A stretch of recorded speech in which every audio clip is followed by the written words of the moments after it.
Good evening, Ron. Thank you so much for joining us again. I really appreciate it.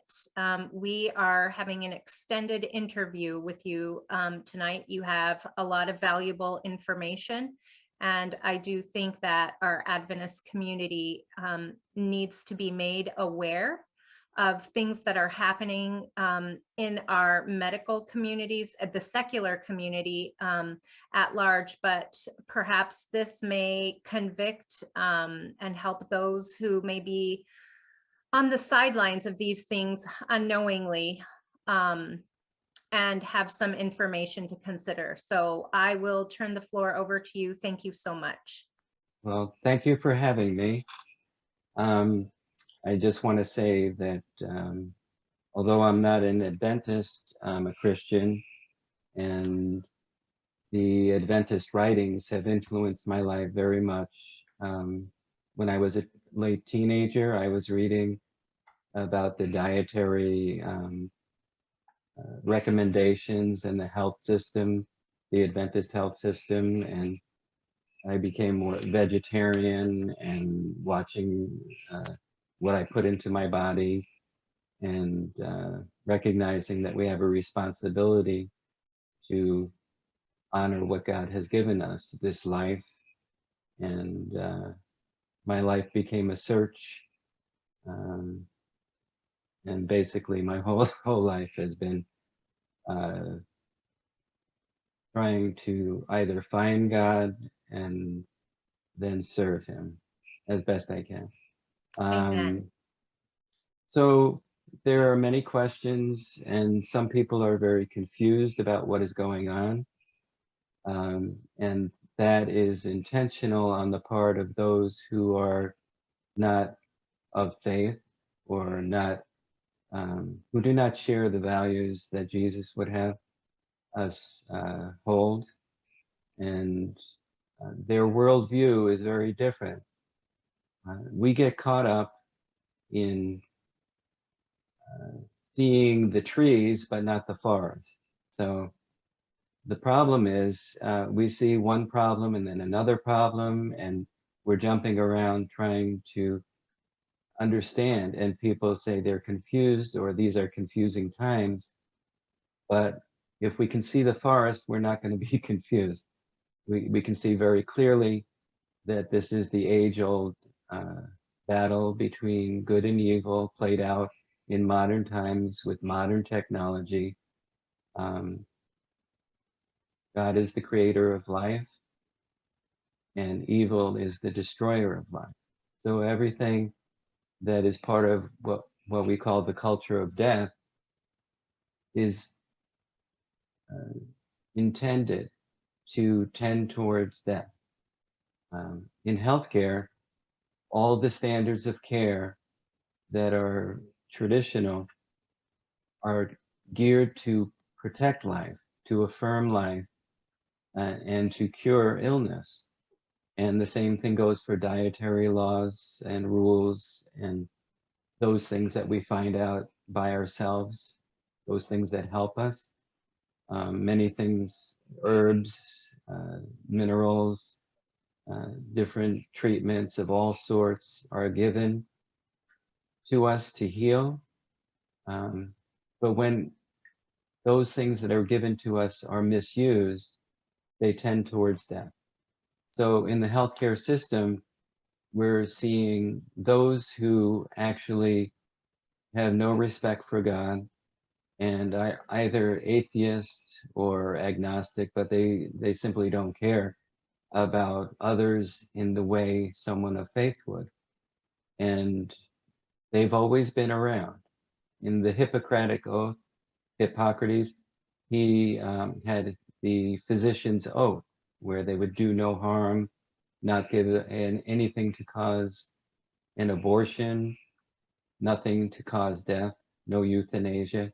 And he was warning about that a couple of thousand years ago, which means the problems we're facing today were going on then. The technology is different, more advanced today, but the results are the same. Those who intend death cause death, and those who fight to protect life are part of the culture of life. And some people think this term, the culture of life, culture of death, is very vague. But those people who are of faith, I think they understand it better than those who are agnostic or atheists, because everything that is to serve God and the creation is part of the culture of life. And what goes along with that is that we strive to not just practice virtue, but to do things that are the good, that which our conscience, that inner voice within us tells us is the right thing to do.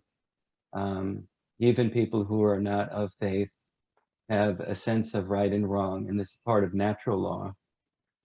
And we naturally know that if someone is harmed who we love, or someone comes to harm us, we say that's wrong, that's not right.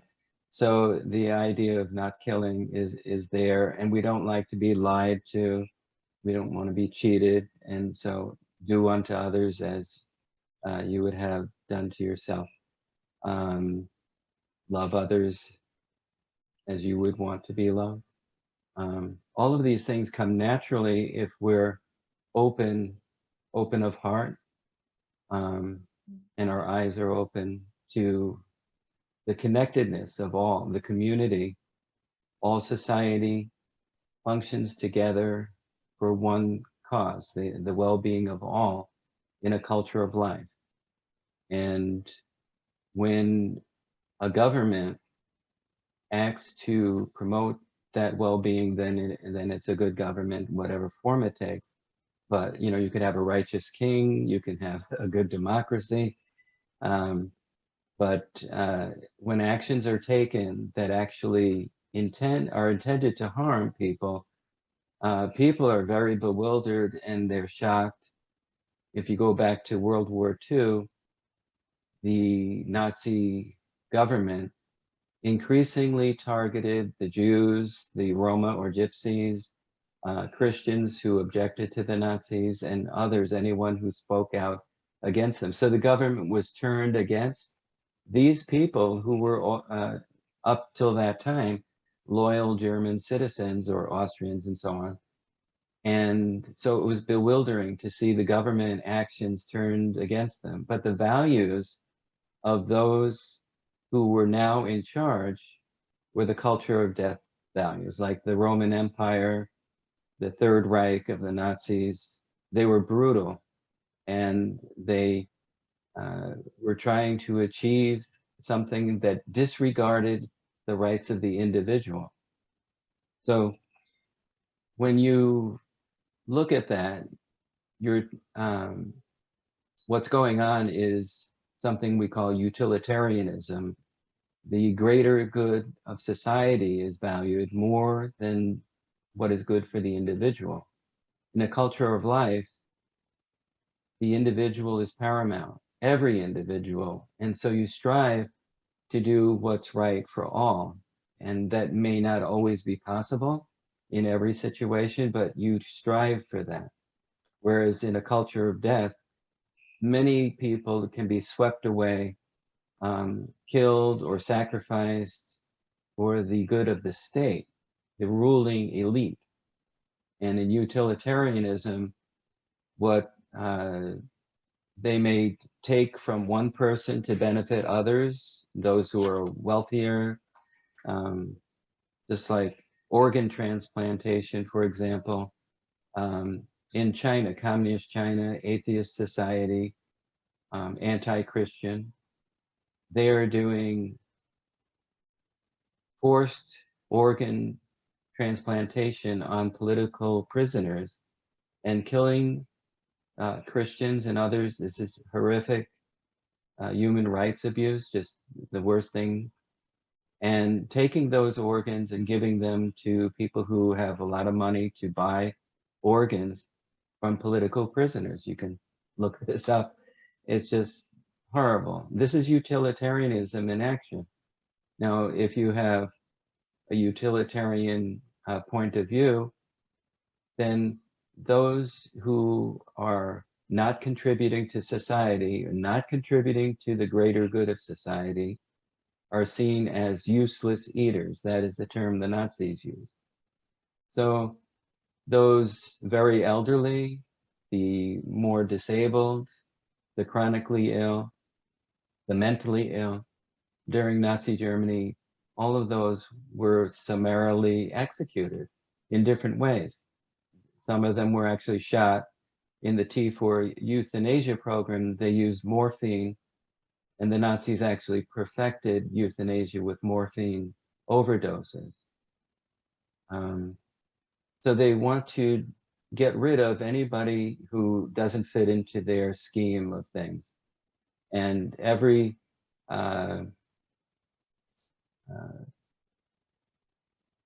culture of death has their varying ways of doing things and varying targets or victims that those people that they victimize.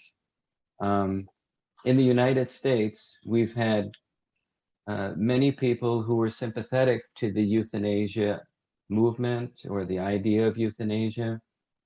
And so the society has always been split.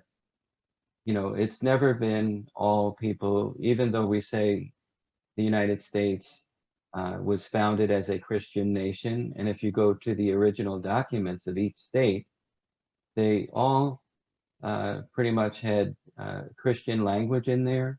And even to serve as a politician, elected office, they often had to be Christian.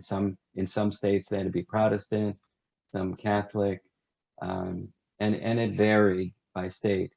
But certainly the nation had tremendous Christian influence. But there were others who were materialists, who were simply here to gain power and wealth, and view things very differently. There's always been this conflict. And if we go back to 1938, you may want to show the Euthanasia Society of America chart that we have for the listeners. The Euthanasia Society of America formed to legalize euthanasia in 1938. Then in 1967, St. Christopher's Hospice was formed in London. And later on, the Connecticut Hospice became the first hospice in the United States. That was founded by Florence Wald, who was Dean of Nursing at Yale University. And the difference between the founder of each hospice is stark. Just, you couldn't be more like night and day. The London Hospice was founded by Dr. Cicely Saunders, and she had a Christian conversion experience when she was younger, and the experience she had working in a facility for the elderly, like a nursing home, dealing with the dying affected her very much, and she actually wanted to form a Christian mission, an order, but she decided to make it ecumenical, a Christian outreach, without calling it a Christian outreach. And she was very life affirming. She stated that the patient's life matters all the way to the end of a natural death, and never to hasten death. She was very against euthanasia. But in the United States, Florence Wald, considered the founder of hospice in the United States, she was not against euthanasia. She was actually for euthanasia or assisted suicide. And she said that assisted suicide should be available to anyone who wants it for physical, emotional, psychological, spiritual, and listen to this, economic reasons. So if someone's facing the end of life and someone, they want to commit assisted suicide, for physical reasons or emotional reasons. We have suicide prevention clinics and efforts all the time. Why would we choose to take the power of life and death into our hands when it is God who is to choose when we are born and when we die? It is only in many cases in the actual statistics of those who commit assisted suicide or reach out for that, they often are not worried about physical pain. They're worried about something else, because in good hospice care, we can relieve the pain and make it bearable. And in many cases, the patients are comfortable. In some cases, it's bearable, much more than what it was, because certain end-stage diseases have more difficult pain to treat, but it can be relieved. And that is what the patients tell us. But when you talk about economic reasons for assisted suicide or euthanasia, a dying person has no economic reason. So this gets back to utilitarianism, because when you want to end someone's life, you're doing that to save money that's spent on Medicare, Medicaid, or health services, whatever country, the health services and assistance to the seniors or the dying or the disabled. That's a lot of money that is going out, and that's actually where the money should be going, to care for the people. But in utilitarian view, they would say, we don't want to spend our money on that. We're going to spend it on other things. And so they just throw away people, they discard them. And the other economic reason might be the adult children or relatives of the elderly or the terminally ill patient. They may want to get the house or the money, the estate. And so they, as a surrogate decision maker, may decide this patient wants assisted suicide, even though the patient himself or herself isn't really asking for that.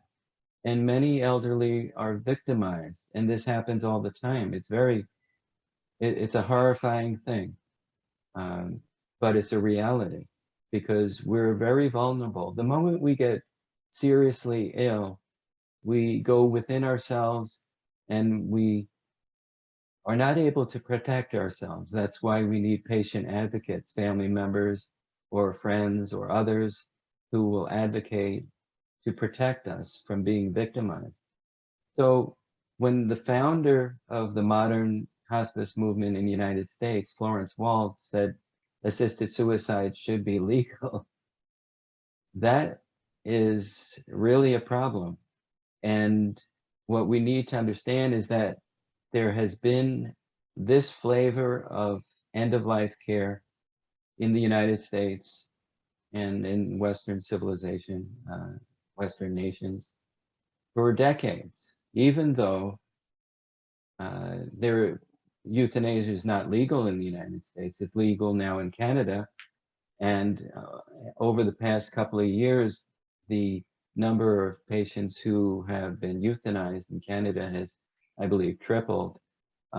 It's going up, and it's very troublesome to even think about that. But what I want to get at is going back to the Euthanasia Society in 1938. They couldn't get it legalized because the culture of America was traditionally Christian, with this traditional moral values, thou shalt not murder, and they just could not get any political traction to legalize it. What they did was they changed their name to Society for the Right to Die, then Choice in Dying, and they are the ones that introduced the living will, the advanced directives, the do not resuscitate, all of these things that many of us have accepted. We say, oh, I have to have a medical protective durable power of attorney. The only problem is these are respected as a one-way street. So if you want to limit your care and say, I don't want to be have my chest pounded on and break my ribs with CPR, they try to scare people that they're going to be wounded or in pain from being CPR being applied. Or they say, oh, you're hooked up to a machine forever and you wouldn't want that, so sign the DNR and we'll do nothing for you and just let you die. And then people say, okay, you know. And the question is, well, you as a patient or any of us, we do not need to accept the most high-tech technology to save us if we don't want it. But we can, in a culture of life, what's available is offered. In a culture of death, utilitarian culture, they're going to discourage life-saving interventions. And so the tainting of the original pro-life mission of hospice has been ongoing for decades. And so what happened was in the late 1990s, a hospice organization, Partnership for Caring, merged with the later name or the Euthanasia Society of America that was then called Choice in Dying. So you have this merging of a euthanasia society with hospice organization, and then it merged with another hospice organization. And then all of that was absorbed by the National Hospice and Palliative Care Organization. And it's just mind-boggling that you would have a totally pro-life, life-affirming hospice movement now merged with a euthanasia movement, which tells you the hospice and the National Hospice and Palliative Care Organization is the major trade organization or lobbying organization for all the hospices in the United States. And for that merging to happen, it means that the national organization was not pro-life, was not Christian, no matter how much they pretend to value life. And I have received complaints from families for decades in the Hospice Patients Alliance, which is now disbanded. But for 22 years, I listened to the families, and I even had patients call and say, they're trying to kill me. They took away my heart medications, or they're overdosing me. And I told them no, but they're doing it anyway. These things are contrary to the standards of care. The standards say we should always have informed consent. We should know what treatment we're getting, and we should consent voluntarily to and say, yeah, I want that, or no, I don't, and then that should be respected. But when something is imposed on us against our will that actually tends towards death, then that's a violation, a severe violation of the standards of care and the law, actually. So these are the kinds of things that are done in a utilitarian society, where those people who are utilitarian will say to themselves, I'm doing a favor, I'm doing something good for society because I'm going to make it so this patient's life is ended and no more resources are expended on this useless eater. So we're going to save money by killing the patient, and we're also doing good, they will think, because we're ending suffering by ending their life. There's no consideration of what God would want, or, as many hospice staff know very well, at the end of life,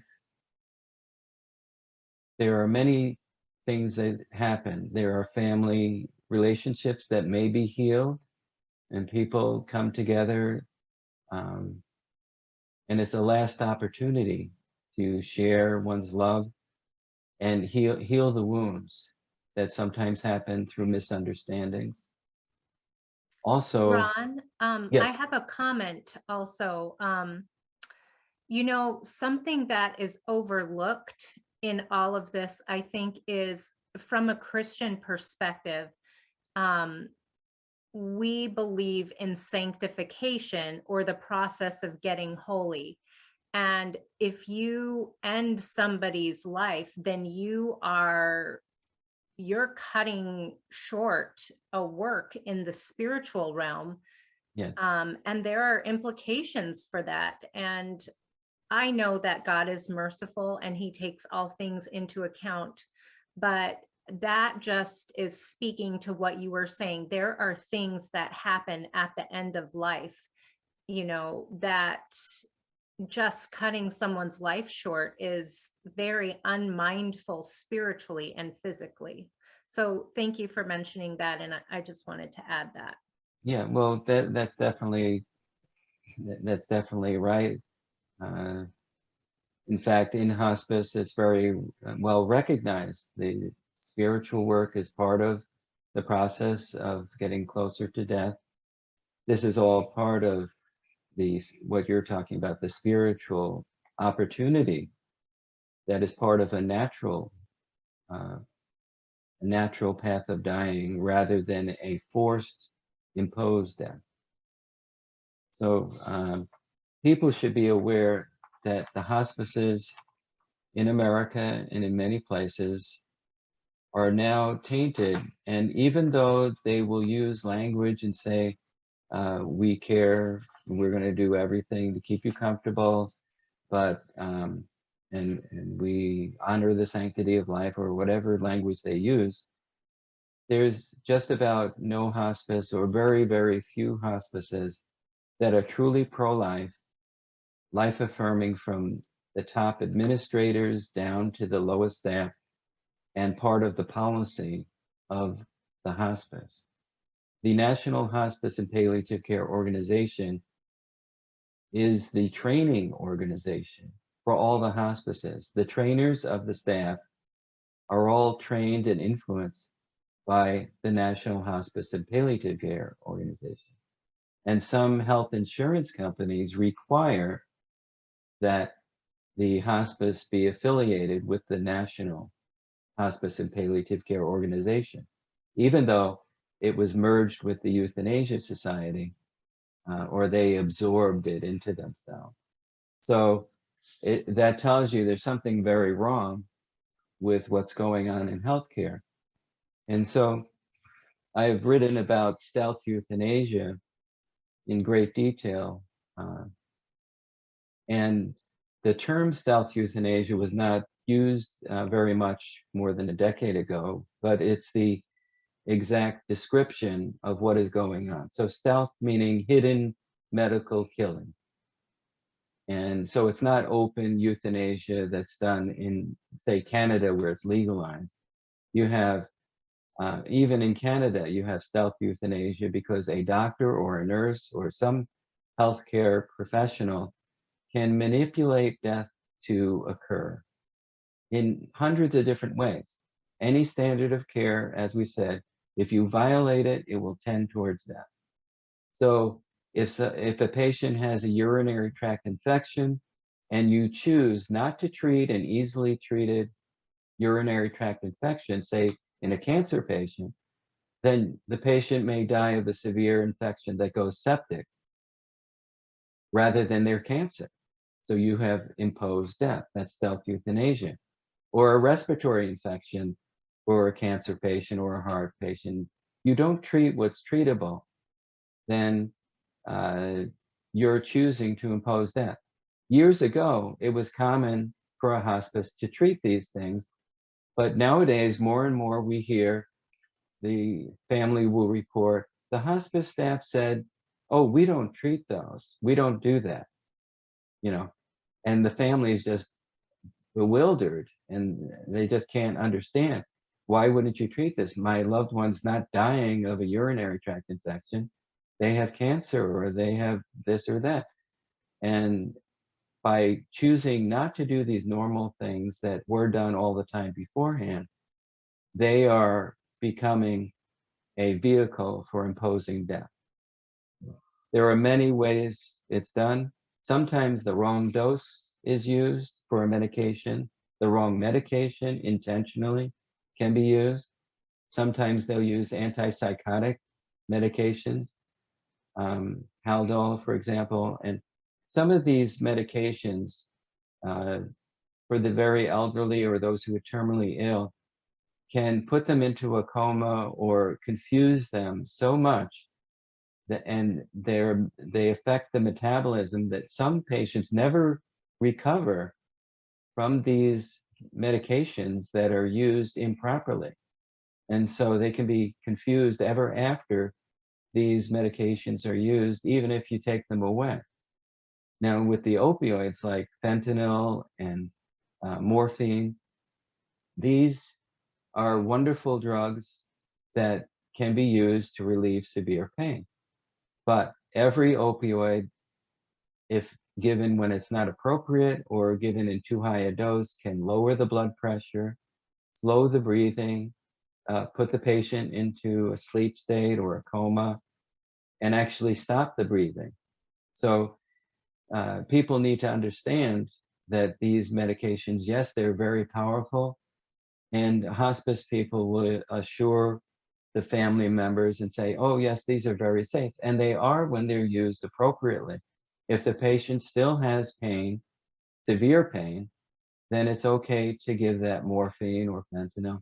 But when you give it beyond the needed dose, you are imposing death very easily. And as we've mentioned before, morphine and heroin are chemically almost identical. So everybody knows if someone takes heroin, they could die of an overdose of heroin. But you don't hear about in the major media people admitting that someone can die of a morphine overdose. That's the last thing that they would want you to know. But when heroin is taken into the body, it's almost immediately metabolized into morphine. So the pain relief, actually years ago in England, they used heroin as the pain reliever and then changed over to morphine. In the United States, we've used morphine pretty much for decades. But all of these opioids can cause death. And so they're very strong medications, must be used carefully. They're controlled substances. And so one of the biggest methods of imposing death is the opioid overdose. The other one people need to understand, which is very common and it's very tricky, these people who are utilitarians, they don't value the sanctity of life. They don't value the patient's life. What they will do is something called terminal sedation or palliative sedation. It's the misuse of these, actually. So if a patient is having extreme pain and you give all the opioids, and there are other types of drugs that are used to relieve pain, neurologic medications, and they still are painful, then sedation is a last resort. And this can also help to relieve the pain. You sedate the patient, and then they can sleep and relax.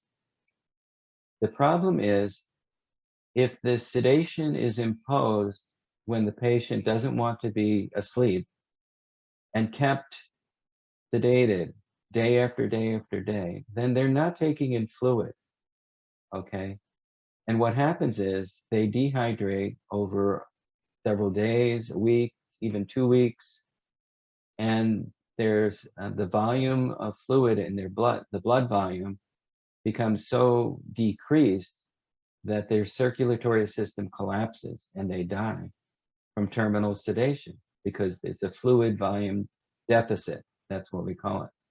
So being sedated permanently into death is another method of stealth euthanasia. And it's very deceptive. In all the cultures of death, there is always a form of deception of some sort. When a patient's sleeping, the family may think, oh, they're peaceful. This is good. Everything's wonderful. But they're actually being killed slowly because they're sedated when they did not need to be sedated. There's no healing of opportunity to heal the family relationship when the patient is asleep. And the patient is not able to prepare themselves for the actual moment of death spiritually or psychologically if they're asleep. So this is robbing the patient and the family and all others of what is a normal dying process, that process that God intended. God intended us to have life, to be born, to live, and to have that dying process. To take that away is completely the antithesis of God's will. And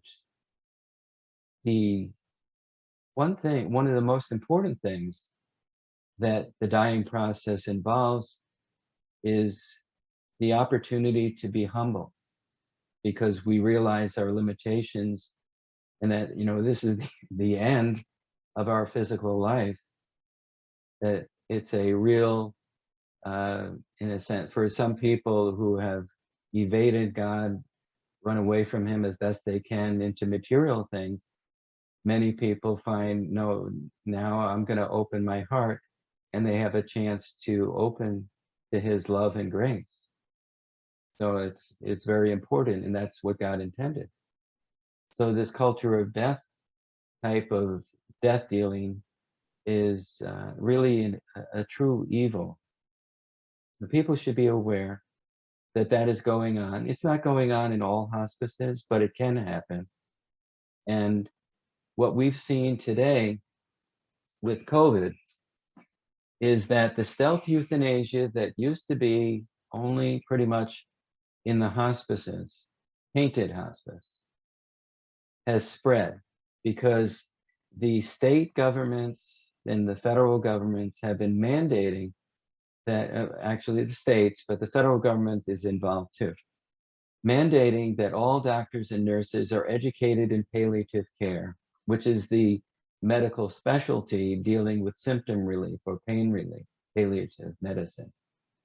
So in every year when the nurse or doctor or other healthcare professional goes for their continuing education credits, every 2 years or every year, depending on the state, what they require, there's a section, palliative education, that they're all getting.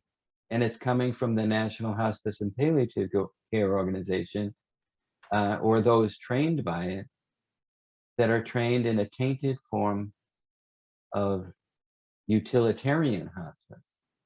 And Ron, that is not life affirming. is Yes. this happening in Christian settings as well? As far as I know, every single state, every person who is licensed, okay, so even if it's a Christian facility, they're licensed by the state. So this is happening in every facility. And I can tell you, we've received complaints from facilities that were called Christian or Catholic or Protestant, big name hospitals. I mean, I could tell you stories for hours about the terrible things, even in so-called Christian facilities. I think people need to realize that the facilities themselves have betrayed the Hippocratic Oath. They're run as businesses. The administrators look at financing, and they are more concerned. And of course, you have to have money to pay the staff and pay for the supplies and the facility, the hospital, the building, and so on. That's all part of business. But when you lose sight of the entire purpose of the mission, they may have the mission on their website or on their public relations material, their pamphlets and so on. It could be even put on the wall. But what's going on in reality is not that. okay, there, especially today, we have had over the past few decades a steady increase in utilitarian hospice and a move away from recognizing the sanctity of life. That has spread into all of healthcare, whether it's Canada, the United States, or other nations. So it's important that people realize that when they go into facility, they may honor the sanctity of life, Mhm. and they may provide the care that's necessary and appropriate. But on the other hand, they may not. So in 2020, all around the world, I shouldn't say in every nation, but in many nations, the effective cures for COVID, which were known by practicing physicians who are seeing patients, the cures were given by doctors who are treating patients in individual practices. But in the hospitals, they had to follow the national government protocols. And in those facilities, they were forbidden to give hydroxychloroquine or ivermectin, high-dose vitamin C, lysine, vitamin D, and so on. And those doctors, like Dr. Zelenko in New York, Dr. Peter McCulloch, and others, they know that these treatments have been clinically proven with hundreds of clinical studies now proving that these work.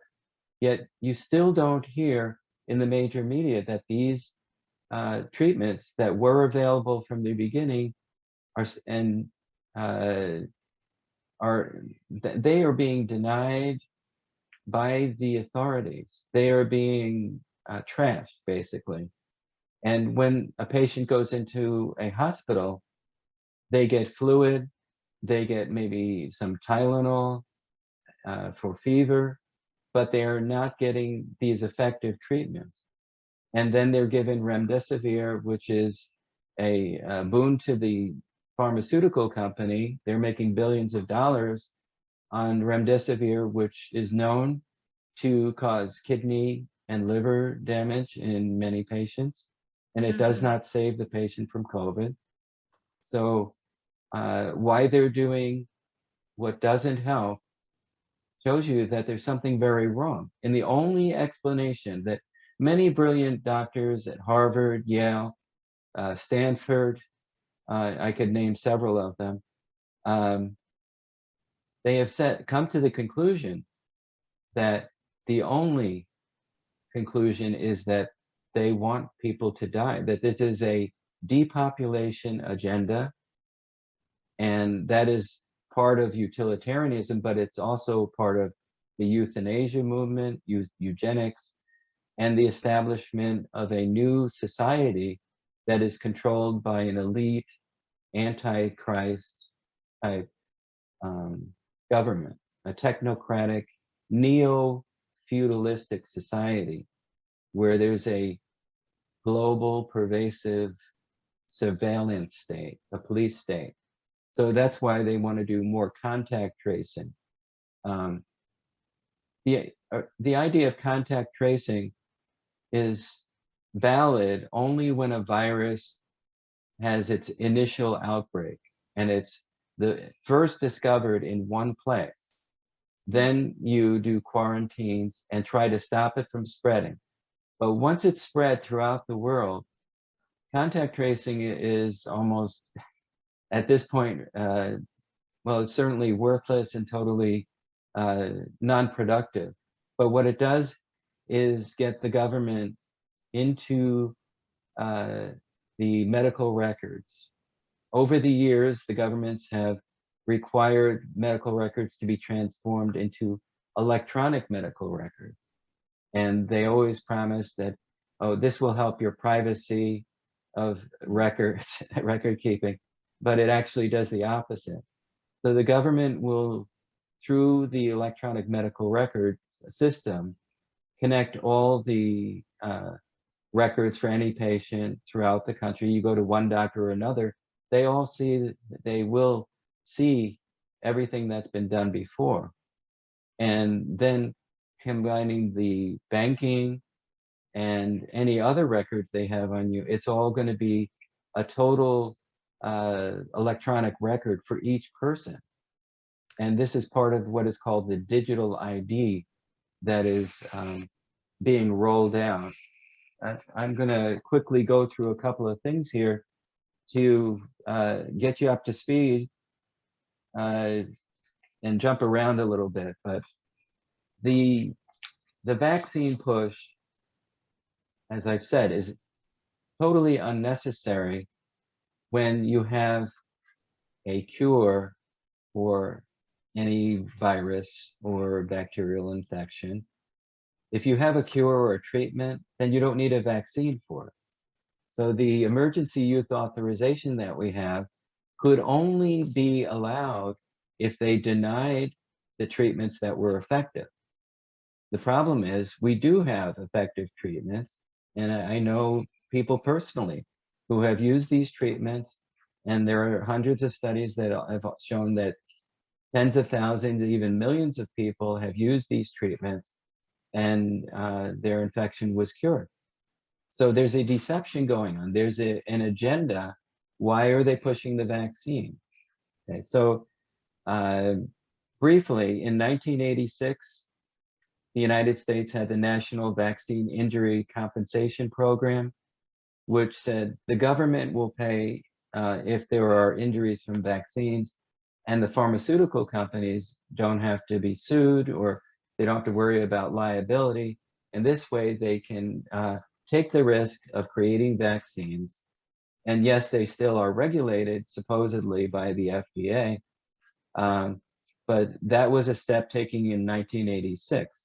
In 2000, the Global Alliance for Vaccines and Immunization, or Gavi, was created by the World Health Organization, UNICEF, the vaccine industry, the Bill and Melinda Gates Foundation, and others. And the goal was to vaccinate against several diseases. And now, of course, in our time, including COVID-19, but it seeks a global coordinated response. And please remember that behind these global initiatives, there's an agenda that I'm going to get to. Because they use the idea of trying to promote global health. When the utilitarians speak of global health, again, it's utilitarian, it's the greater good of society as they envision, not the good or the health of the individual patient necessarily. In 2002, they had the Global Fund to Fight AIDS, Tuberculosis, and Malaria. In 2005, the PrEP Act, the Public Readiness and Emergency Preparedness Act, granted total immunity to vaccine manufacturers in the event of a declared public emergency. So right now, a public emergency was declared by the president, Trump and Biden. They renewed that, and also the state governments have declared emergencies due to COVID, which we now know has a mortality, COVID-19, similar to the flu. Most people think that there's a real danger of them dying or their children dying from COVID, and this is a total fraud. The journal article written by Dr. Fauci, for example, stated very clearly in 2020 that COVID-19 would likely have a mortality rate similar to a flu. And the data has confirmed that. Over 99% of the people don't die from COVID and recover fully. If you're younger than 40 or 50, it's 99.5. And for children, your risk of dying as a child is 0.00001% or something like that. It's almost nothing. So for them to roll out vaccines for the children is a crime. And what is going to happen is the adverse effects of these vaccines, which have never been fully tested against children or pregnant women, mothers who are breastfeeding, all of these things are actually now in the experimental third stage, clinical third experiment. So everyone is the guinea pig now. And the pharmaceutical companies, because of the PrEP Act, have no liability. They can't be sued. So going to 2010, Bill Gates gave a famous TED Talk, and people can look this up on YouTube and listen to it. In that talk, it was called, the subject or the title of the talk was Innovating to Zero. And what they were talking about is reducing carbon dioxide emissions into the air in order to prevent man-made global warming. And what he said is very interesting, because then you can understand where they're going. He said that by reducing the population on Earth, the global emissions would be reduced, because each person uses whether they use a car or they use products, the products are made in factories that may burn fuel and create carbon dioxide pollution. So actually reducing the population is part of the agenda to solve global warming, which is another scam. It really is no man-made global warming. But anyway, that's a different topic, which can be proved very easily. Now he says he believes that through vaccination, 10 to 15% of the world population could be reduced through vaccination. Okay, so what does that mean? Well, it means that you could have healthier people. That's what they want you to believe. Would that reduce the population? No, that's not really what it's about. The vaccines may affect fertility. And a lot of doctors would call me out and say I'm a scaremonger, trying to scare people about the vaccines. But actually, the Gates Foundation and these organizations like Gavi that I mentioned earlier, they were involved in, for example, tetanus shots in Kenya that were administered in 3 separate doses to young women. And why would you give 3 doses of tetanus shot when you only need 1 every 10 years? What they did was they had human gonadotropin, chorionic gonadotropin. It's a hormone that maintains the placenta in pregnancy. And that was part of the vaccine. It was in the vaccine, and that was confirmed by laboratory analysis. And what happened, the young woman, thousands of them in Kenya, the young woman became sterile. They had created an autoimmune attack against their own pregnancy. So every time they got pregnant, they would miscarry because of the Bill Gates vaccine or funded vaccine. Ron, So yes. I watched a presentation, and unfortunately I was trying to pull up the study, but the presentation was of a gentleman. He was an RN, and the first time I had heard this was from him, and he stated that there's a very well-known, probably by this point, Japanese study that was done where the Japanese understood that the ovaries were targeted by the spike proteins, I believe. Yes. Yeah. So at this point, for those who are doing research, I don't think that there's a conspiracy. I think it's been written and studied Well, and published. that study is, they're talking about the biodistribution study. And what they're looking at, this was not allowed, or it was not publicized, certainly. It was hidden from the public and from many doctors. But through a Freedom of Information request, the Japanese information, the data was gotten and or obtained. And it found, yes, it went to the ovaries, testes, the spike protein goes throughout the body to major organs, rather than what most people believed it would just stay in your arm, in the muscle. Yeah. And so what's happening is the blood is carrying the mRNA throughout the body, creating spike proteins, and then you get microclotting, blood clots throughout the body, damaging the organs, because your body creates an autoimmune attack against the spike protein, but the mRNA is directing your own body cells of all types to create spike protein, and then the autoimmune attack is happening in the ovaries, in the testes, in the brain, in the heart, in the lungs, creating all these different look-alike diseases. Yes. It's spike protein created diseases, or vaccine syndrome. The idea of using a vaccine to reduce population has been around for several decades, or at least 2 or 3 decades. And they did that with the idea of a contraceptive, a vaccine as a contraceptive.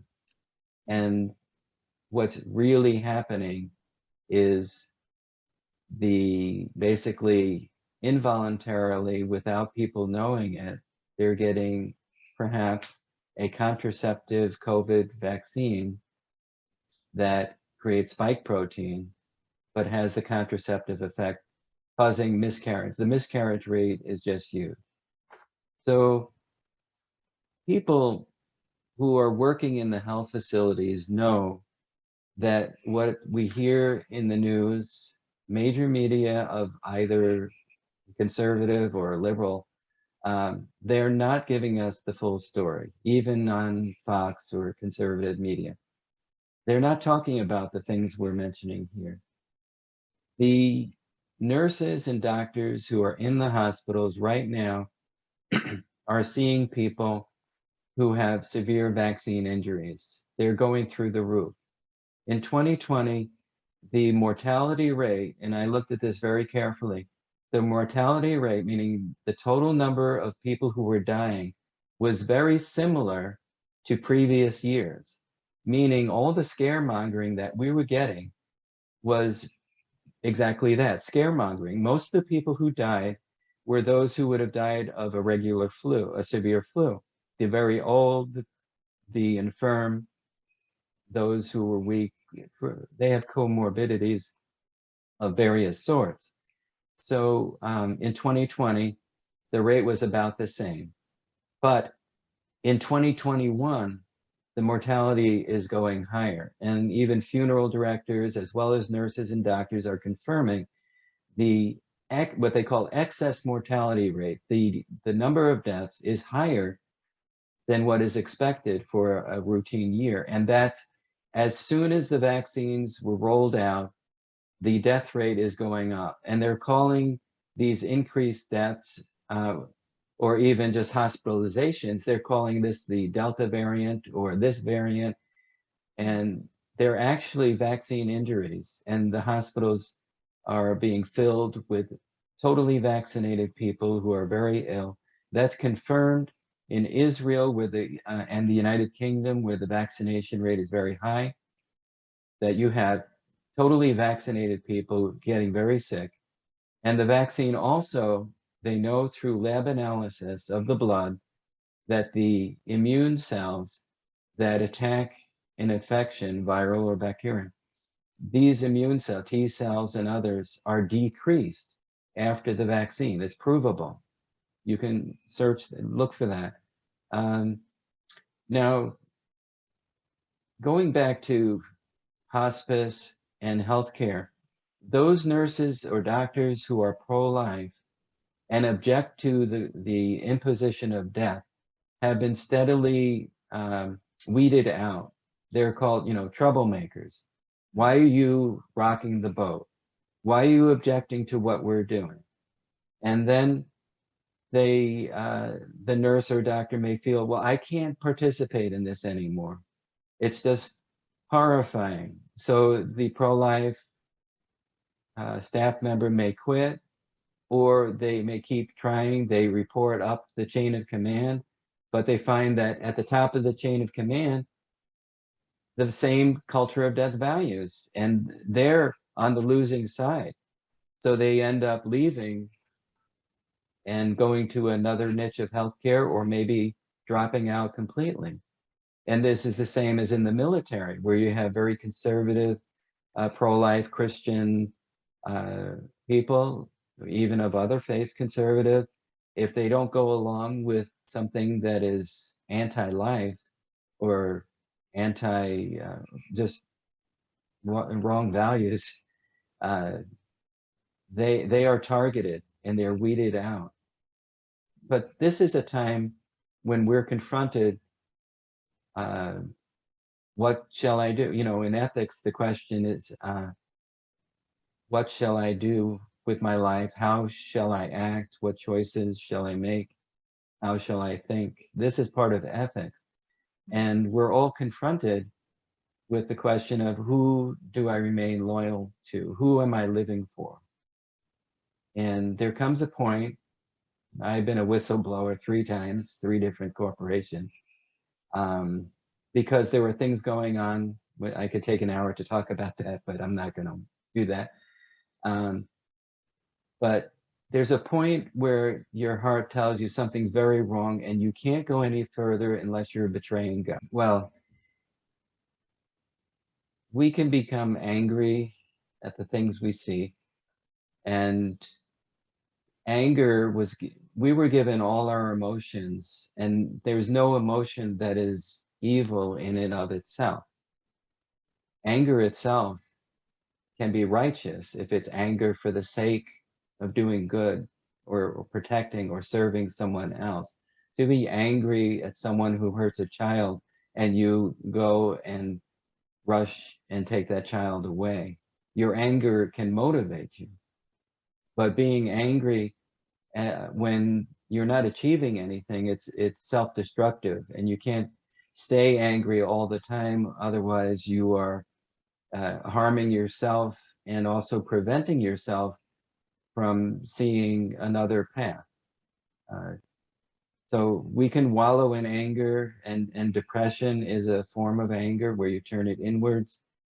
But the spiritual answer, I guess, is that our pride makes us think that we know better than God or other people who may have more wisdom. And in each moment, if we listen, there'll be a way shown for us to go forward. We need to see the big picture, and that's why I talked about this culture of life, culture of death, utilitarianism versus life-affirming way of seeing things. So everything that is intensifying right now is part of an imposed culture of death that's escalating, and evil spreading through the world, challenging us. And so we are called to respond to that with our love and caring for each other. And basically, this is, even though everyone thinks we should all be together and love one another, but that doesn't mean you have to wallow in the mud. There's a point where the evil is so pervasive, you have to leave that and create positive new clinics, independent doctor practices, a hospital that is top to bottom life-affirming, God-affirming, with reverence for God and reverence for life. And if we abandon the mission simply to keep the money flowing in, then we've lost our ability to see what we're even here to do. And so when we see our purpose, then there's no confusion. It may be scary. There's a college, Hillsdale College in Michigan, that has never accepted federal money. And the reason they did that was they knew that if they took the federal money, all the strings come with it. And they wanted to be able to teach true constitutional values, conservative values, life-affirming values, and information. And so they have all this time for decades. I think they were formed in the 1800s sometime, but they refuse to take federal money, and therefore they're completely independent. And the same thing would apply to hospitals and healthcare systems. If they refuse the federal money and are funded by all the people who would be part of that system, then they could be funded through donations and regular tithing and remain pure in their caring for others and remain true to the mission of serving life. Oh, Ron, thank you so very much. And what you said really hits home, because the Seventh-day Adventist vision, the vision of the Seventh-day Adventist Church was to have all of those institutions and to remain financially independent. And we've lost our way a bit, and I am very sad about that. I've had my own personal part in that. I don't put that on others. But also I feel very sad when I think about what could have been and what no longer is. But there is something new, and that's the medical missionary work. And that is going to be a very glorious work. And I know many people of many faiths are taking part in that now, and I'm excited to see that. So, Ron, I'm so profoundly thankful for everything you've shared with us. You've educated us. I'm very thankful. Thank you very much. Thanks for the opportunity. May I have a closing prayer with you? Please. Dear Heavenly Father, thank you so much for using Ron to teach us and remind us to have a servant's heart. And Lord, I just ask that you would touch our minds and help our minds to leave aside this worldly way of doing business and understand that the end goal, the big picture, is to reach out to each other and reach out to those who don't have opportunity, to form a spiritual community that we may end this world's history as strongly in Jesus Christ as we can, and to continue the great glorious vision in heaven forever and ever. I just ask that your blessing will be upon all of the viewers, and may this message spread far and wide. Thank you so much in Jesus' name. Amen. Amen. Thank you very much. Thank you.